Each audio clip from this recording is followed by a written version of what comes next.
In a quiet Virginia suburb, a trusted live-in au pair was part of the seemingly perfect Banfield household.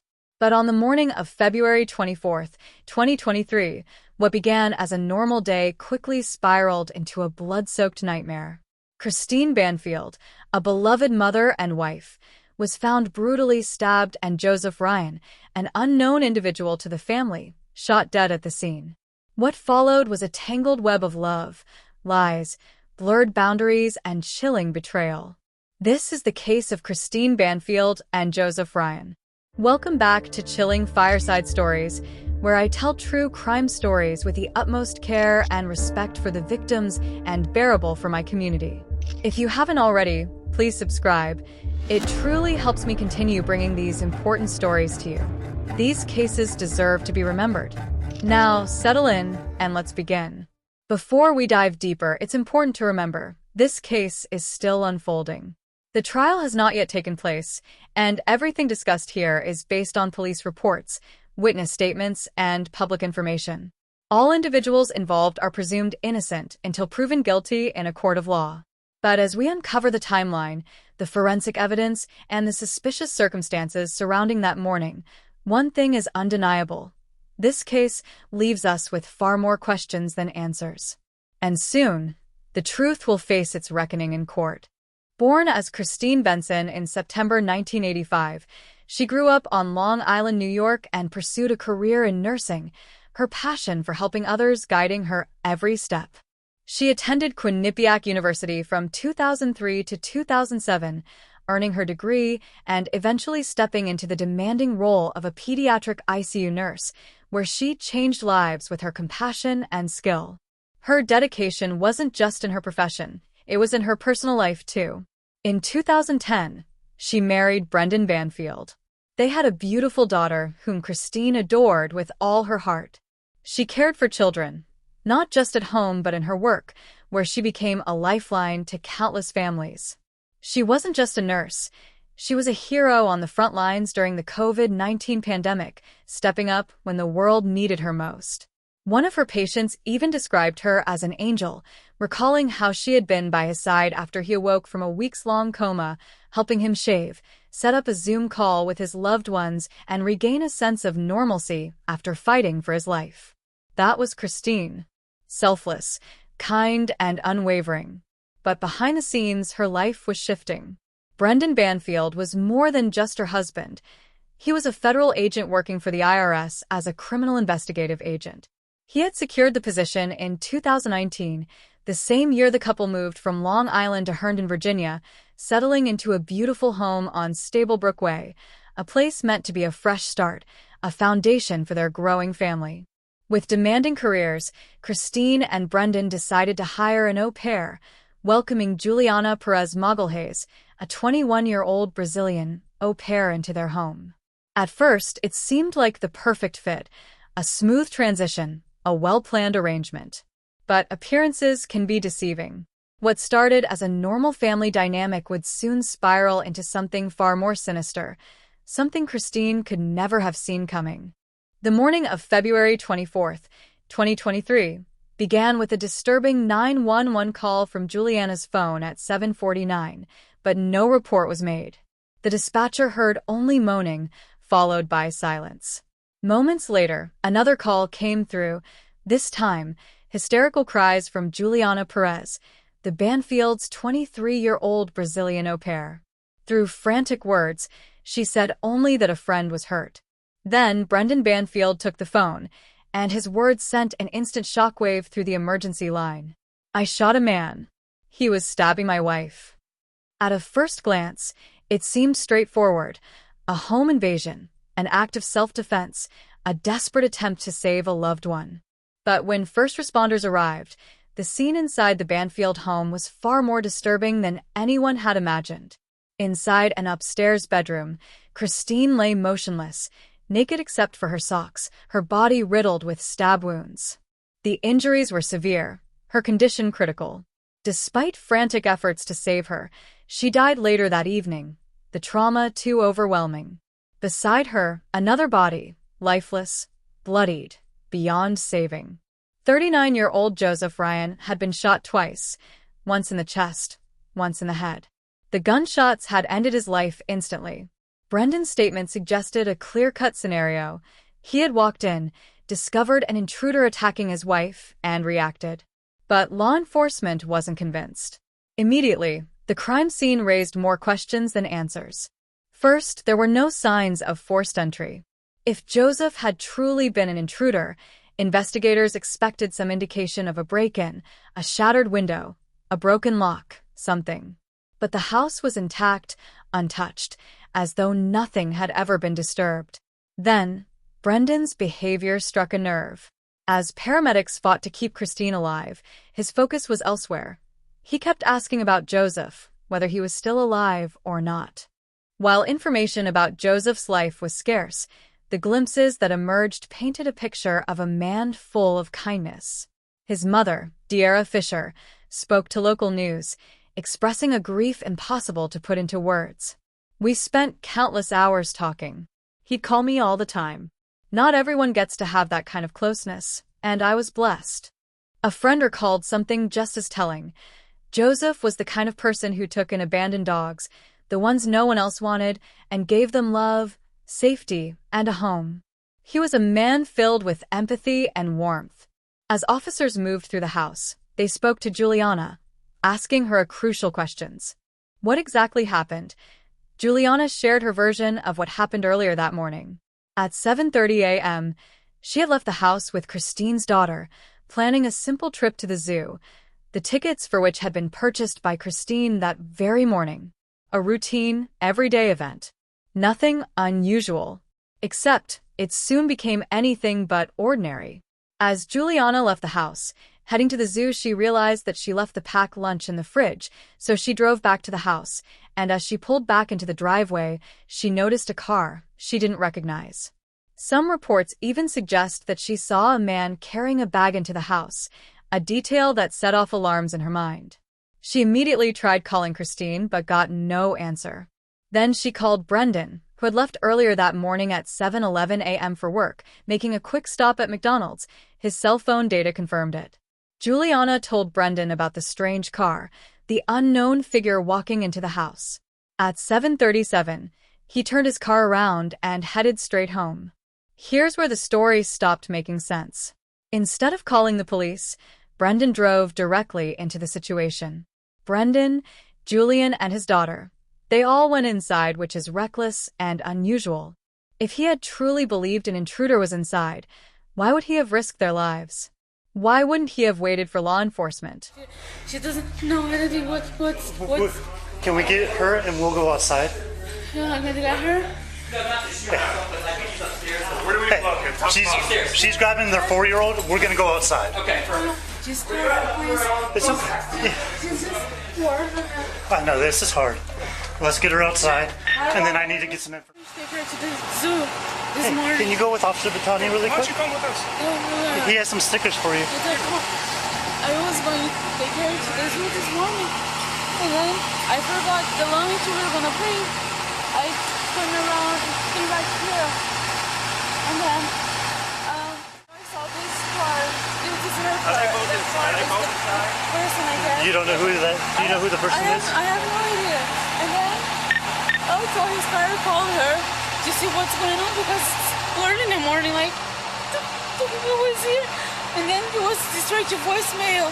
I called Brendan, it's her husband. He's up there. I told him, I see a strange car, but I don't know who is that. Can you please come here? I'm scared. I was in the car. And then he came here, and then we went inside. According to Juliana, as Brendan Banfield stepped away from the basement, leaving Juliana and his young daughter behind, he made his way upstairs, supposedly to investigate the situation. Moments later, Juliana followed, only to be met with chaos. She claimed she heard Brendan shouting, his voice sharp and commanding, "Police! Drop the knife!" And then, the story took a turn that sounded too scripted, too precise, too unbelievable. Brendan allegedly found Joseph Ryan in the bedroom, holding a knife to Christine's throat, threatening to kill her. And right there, right in front of her husband, Joseph began stabbing Christine repeatedly. According to Brendan and Juliana, this was the truth.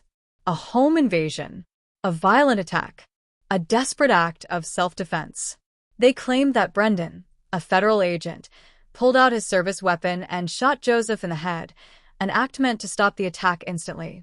But instead of ending there, Brendan allegedly instructed Juliana to run into the bathroom, unlock a gun safe, and retrieve a second firearm.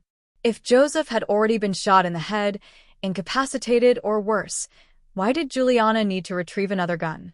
It gets worse. According to her own account, Juliana then fired the second shot, striking Joseph in the chest.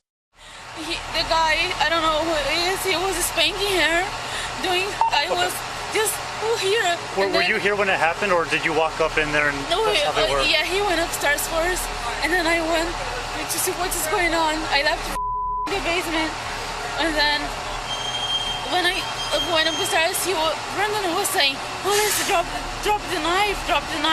So, Brendan's a police officer. Yeah, he's an officer. Is he with Fairfax? No. Where is he an officer? I don't know. I think he was officer in Vienna. I'm gonna get. Okay. Do you need anything else right now? Not right now. The guy who shot is they think a Vienna police officer. So we got to think about that. That car, we don't know who. That's the guy who came up here that started the issue. This car is the outside guy, the silver car. These two. So this is their car. That is the guy who came here. Each other, he was saying like, drop the. I'm sorry, my first language is not English. No, you're doing really well. He was saying drop the knife or the gun? The gun. Yeah, and Brendan said, no, police, don't drop the knife. And he was saying, I'm gonna kill her. And I don't know, he started stabbing her. I think Brendan shot him, and he asked me help to shot him too because... It's okay. You don't have to get it all out right now. I never saw that before. Like, you didn't see the girl before either? No, so the guy and the girl you don't know? She's my boss. Okay.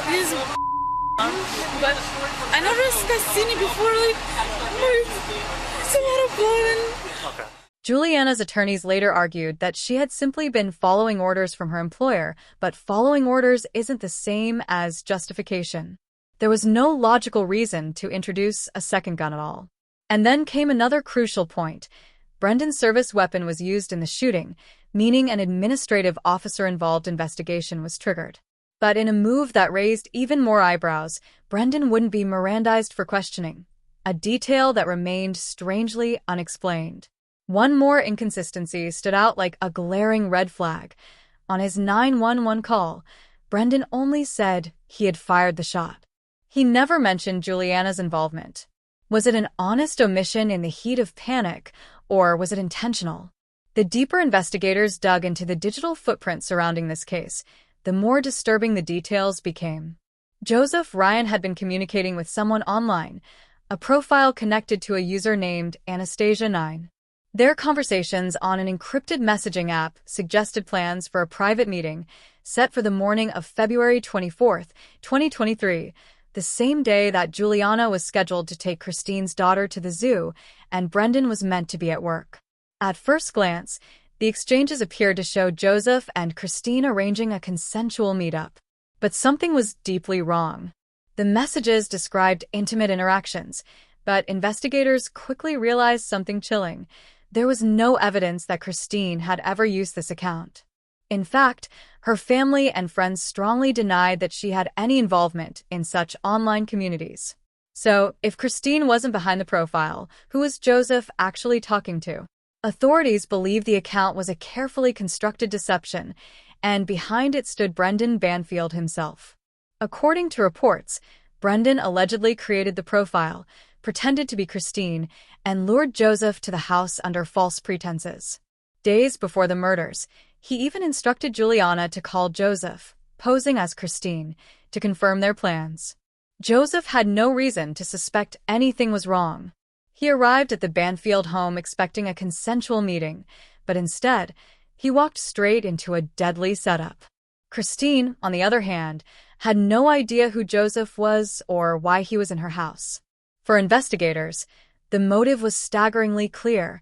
Brendan and Juliana had been having an affair since August 2022, and together, they allegedly concocted an elaborate plot to remove Christine from their lives, permanently.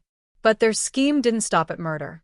Not only did they plan to kill both Christine and Joseph, but they intended to destroy their reputations in the process. For Christine, the goal was to paint her as a reckless, unfaithful woman whose own choices led to her demise, a false narrative meant to justify the crime. For Joseph, they wanted the world to believe he was a dangerous, violent man who had gone too far, turning what he thought was a consensual meeting into something deadly. The reality? Both were victims. Neither saw it coming. As investigators pieced together the evidence, it became impossible to ignore the truth. This wasn't just a crime. It was a calculated betrayal. And justice was about to catch up with the people behind it. Between February, when Christine and Joseph were brutally murdered, and October, when the first arrest was made, authorities had been piecing together every detail, ensuring that when they moved in, they had an airtight case. On October 13, 2023, Juliana Perez Magalhaes, the 23-year-old Brazilian au pair, was arrested for the second-degree murder of Joseph Ryan, as well as the use of a firearm during the commission of a felony. Her gunshot to Joseph's chest had been the one that ended his life. But even as investigators built their case against her, the deeper they looked, the more damning evidence they uncovered. Not only had Juliana and Brendan been having an affair, but they weren't even trying to hide it.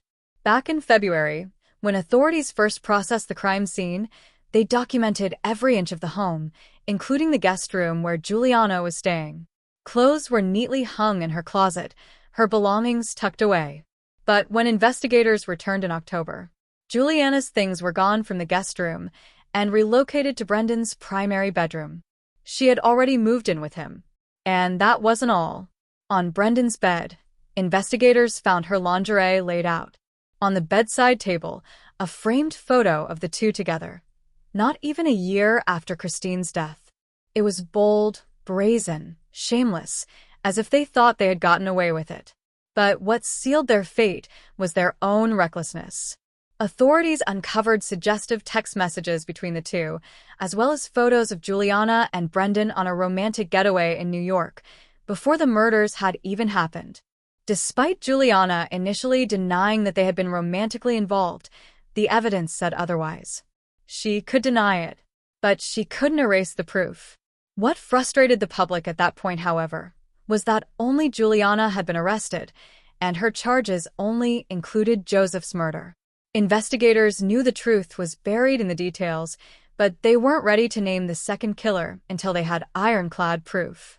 That meant running forensic tests, analyzing every possible angle, and ensuring they could say with absolute certainty who had stabbed Christine. And while Brendan remained free through most of 2024, authorities were watching him closely. In fact, his own words would be what truly sealed his fate. Investigators monitored his phone calls with Juliana while she was in jail, and one conversation stood out. Juliana asked him, "I hope you are not just staying with me because you are afraid of me turning against you." Brendan's response? "Keep your mouth shut." For investigators, that statement was as telling as any forensic evidence, and it wouldn't be long before they made their next move. In April 2024, prosecutors dropped a bombshell that solidified Juliana's place behind bars. As part of the preliminary hearings, evidence surfaced showing that 2 months before the murders, Juliana and Brendan went to a shooting range together, a detail that, on its own, may not have raised red flags.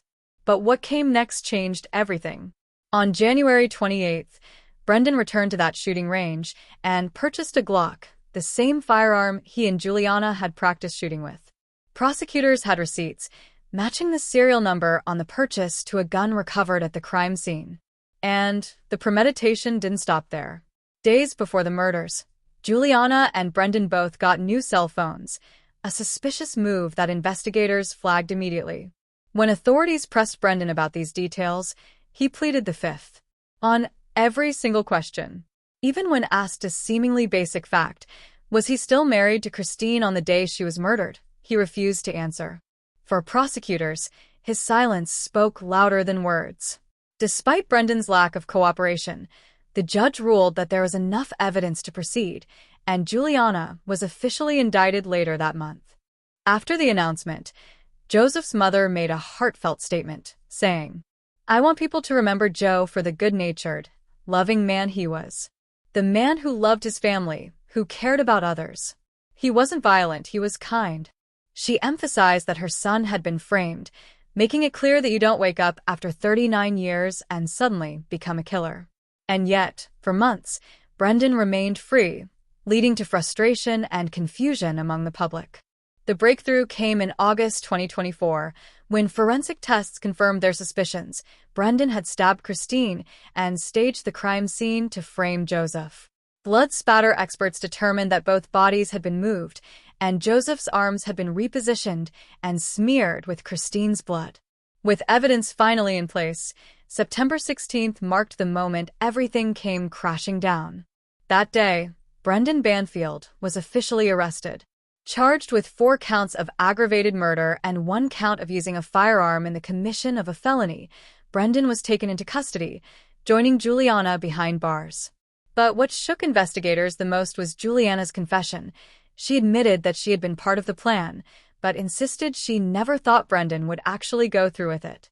As part of her plea agreement, Juliana testified that Brendan had used an online platform to lure Joseph to the house under false pretenses, making him believe he was meeting Christine for a consensual private encounter.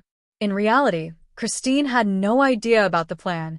She was completely unaware that she had been used as bait for a horrifying setup. Juliana's agreement with prosecutors reduced her charge from second-degree murder to manslaughter, with a firearm charge dropped. In exchange for testifying against Brendan, her attorneys are seeking credit for time served, pushing for her release after his trial.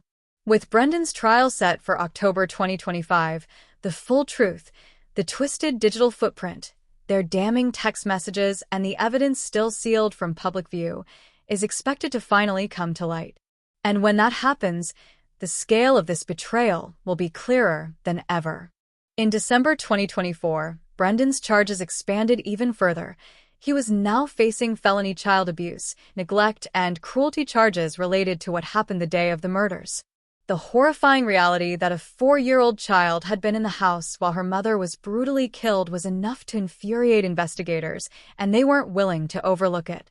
Brendan had believed he could craft the perfect crime, erase the truth, and build a new life. But instead, with Juliana's testimony, forensic evidence, and recorded jail calls, authorities were closing in, ensuring the justice Christine and Joseph deserved.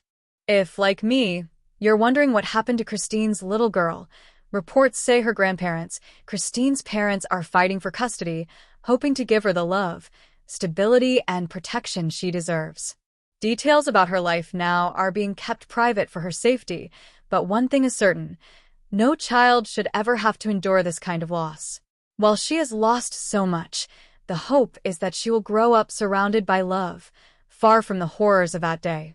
As this case waits for its final chapter to unfold in court, one thing remains certain: justice may take time, but the truth refuses to stay buried. Christine Banfield was a mother, a healer, a woman who should have had decades ahead of her. Joseph Ryan was a kind soul, someone who walked into what he thought was a consensual meeting, only to find himself at the center of a deadly trap. 2 lives stolen in cold blood.